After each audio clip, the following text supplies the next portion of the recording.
नित्य दीपिते कुंडे दर्पदादित्य दीप्तिवत् कुटस्थ भासितो देव दिस्त जीवेन भासिते.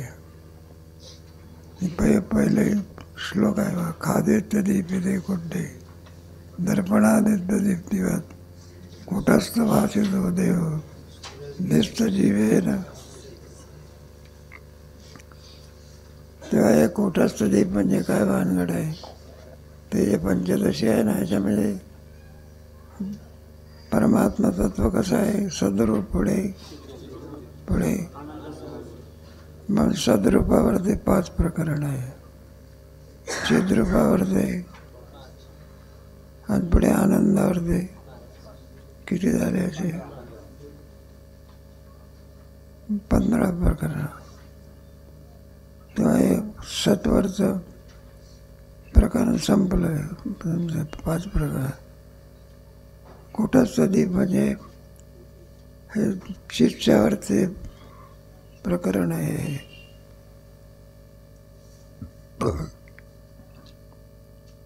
तेव्हा तुमचं 7वं प्रकरण गेलं ना तृप्तिदीप म्हणतात त्याला. तेव्हा ब्रह्मस्वरूपाच्या द्वारा कशी तृप्ती प्राप्त होते त्याच्यामध्ये सुंदर सांगितलं आहे नाही का. तुमचा पहिला श्लोक आहे त्याच्यामध्ये 7व्यामधला पहिला. आत्मानं चेत बीजानि आत्मस्मृती पुरुषा किमिच्छन् कस्य कामाय. आत्मानं चेत बीजानि आत्मस्वरूपाला जाणल्यानंतर आत्मानं चेत बीजानि अहमस्मृती. मग तो जीव राहतो ब्रह्मरूप होतो. असं वस्तूला जाणून ती वस्तू तद्रूप होत असतो. मिठाचा कडा पाण्यात पडल्यानंतर किम स्वरूपात होतो तसं ब्रह्मस्वरूपाला जाणल्यानंतर जीवात्मा जीव राहत नाही. किम स्वरूपात होतो. आत्मानं चेत बीजानि किमिच्छन्. त्याला काही करण्याची आवश्यकता नाही. कृतकृत्यस्य तो कृतकृत्य होत असतो. तो नदी समुद्राला मिळाली म्हणजे समुद्राहून ती भिन्न राहत असते का समुद्ररूप होते.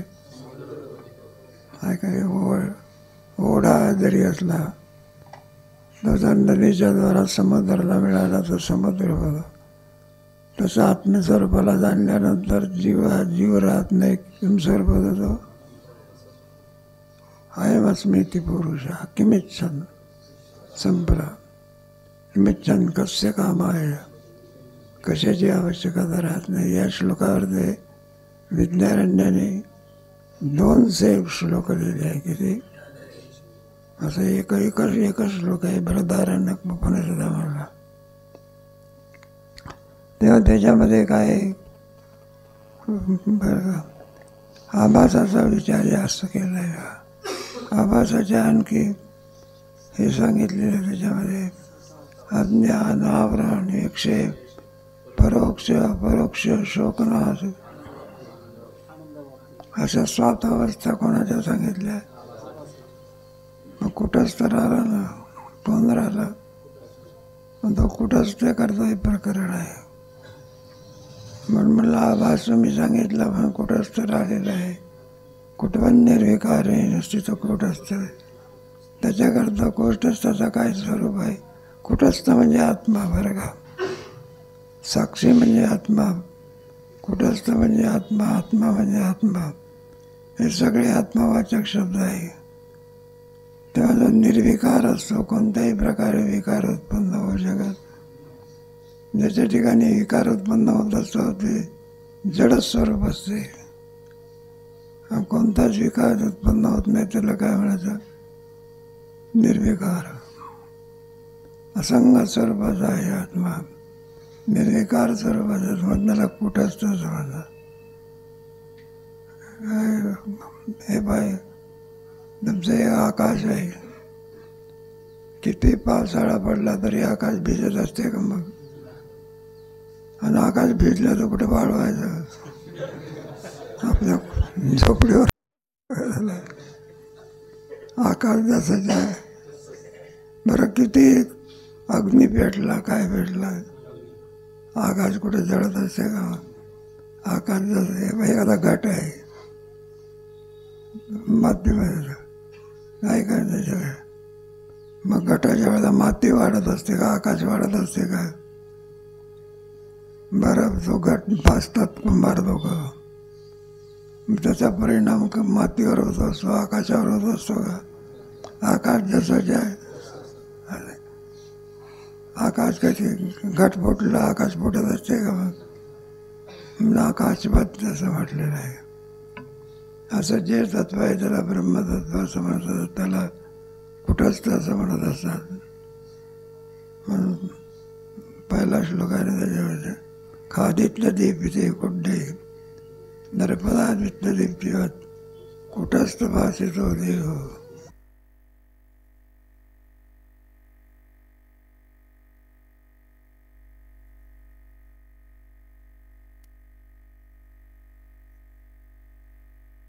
आकाश खंबाईव नित्यवत आहे. आकाशामध्ये सूर्य कुठं राहतो? जमिनीवर का? आणि जमिनीवर सूर्याला तर सगळं इतक्या लांब असूनही सुद्धा दुपारच्या वेळेत माणसाला बाहेर पडूशा वाटत नाही, जळून भस्म होते. मग सूर्य जर जमिनीवरती आला तर काय होईल? मग सूर्याची योजना कुठं केली? आकाशात केली का? ईश्वर काय केली? जमिनीवर नाही काय. चंद्राची योजना कुठं केली? आकाशामध्ये. हे सगळे ढगासुद्धा कुठं असतात? जमिनीवर आले तर सगळे कार्यक्रम तुमचे नाही का? सगळा हे होईल ना. माणसाच्या डोक्याला काय लागेल? चालायला लागलं तर ते सगळे ढगच लागतील डोक्याला, सगळं पाणी पाणी. म्हणून परमेश्वरी लीला आहे ना, जेणेकरून ज्याची योजना असते त्याची तिथेच योजना करत असतात. मग ते ढगही निर्माण करणारा कोण? परमात्माच. त्याला उंच नेणारा आहे कोण? परमात्माच. एकाच ठिकाणी पाऊस पडला तर सगळं काय होईल?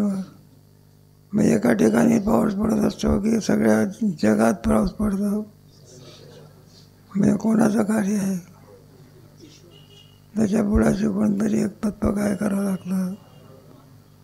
म्हणून आकाशामध्ये अशी सूर्याची योजना आहे, त्याला खादित्य असं म्हणतात. आदित्य हे नाव, सूर्याची 12 नावं आहे ना, त्याच्यामध्ये आदित्य हे नाव आहे.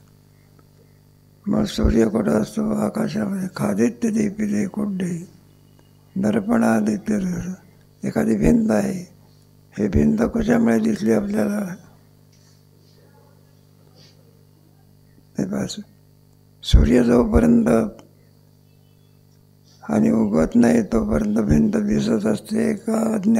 अंधाराने व्याप्त होते, दिसते का? एखादा मनुष्य नाही काय, कोणतरी जावई भाव होता, रात्री झोपला, मोठं घर तर 2-4 खोल्या होत्या. रात्रीची वेळ, मध्यपक्ष, किट अंधार पडलेला. आपल्या लक्ष इकडे गेला, कोण? जावई भाव. आणि खोली काही दिसेना, भलत्याच सासूबाईच्याच खोलीमध्ये.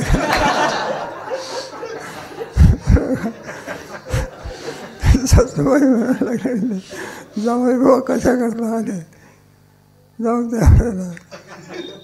अंधाराचं निवारण कोण करतो? तेवढ्या करता सूर्याची योजना आहे. सूर्याचे जे काही प्रकार असतात ना त्याच्यामध्ये, चंद्र सूर्य हे 2 ईश्वराने काय केलेलं आहे नाही का? एकलयन कंठव्याची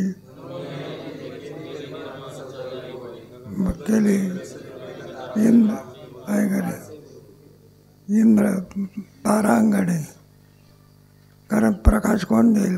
मग ईश्वराला सृष्टी निर्माण केल्यानंतर प्रकाशाकरता, व्यवहार होण्याकरता लोकचेष्टा समजता जैसा निमित्त मात्र. नाही तर सगळे सूर्यच उगवला नाही, सगळे व्यवहार काय बंद होते. म्हणून आकाशस्थ सूर्याने हे सगळं प्रकाशित होतं.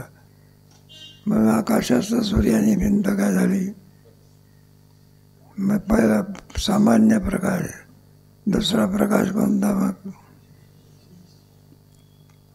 हे लहान लहान पोरं असतात ना, सकाळच्या वेळी सूर्य उगवला म्हणजे असा आरसा धरायचा आणि त्या आरशावर ते सूर्याची काय पडतात, किरण पडतात आणि मग त्याचा एक विशेष होत असतो. काय होतं, आणि तो भिंतीवरती पोरं काय करतात, असा कडवसा पाडतात. काय पाडतात, तो विशेष असतो. तो काय असतो, आता भिंतीवरती काय झालं, सूर्याचा सामान्य प्रकाश, कोणता प्रकाश, आणि दुसरा कोणता विशेष. म्हणजे दोन प्रकाशाने भिंत कशी आहे, युक्त आहे. एक आकाशस्थ सूर्याचा सामान्य प्रकाश आणि आरशातल्या किरणाचा विशेष प्रकार, दोन प्रकाशाने जशी भिंत आणि काय केलेली आहे मग युक्त आहे, त्याप्रमाणे आपला देह आत्म्याचा सामान्य प्रकाश. शरीरावरती कोणता प्रकाश, सामान्य प्रकाश, आणि दुसरा बुद्धीतून येणारा प्रकाश, विशेष प्रकाश.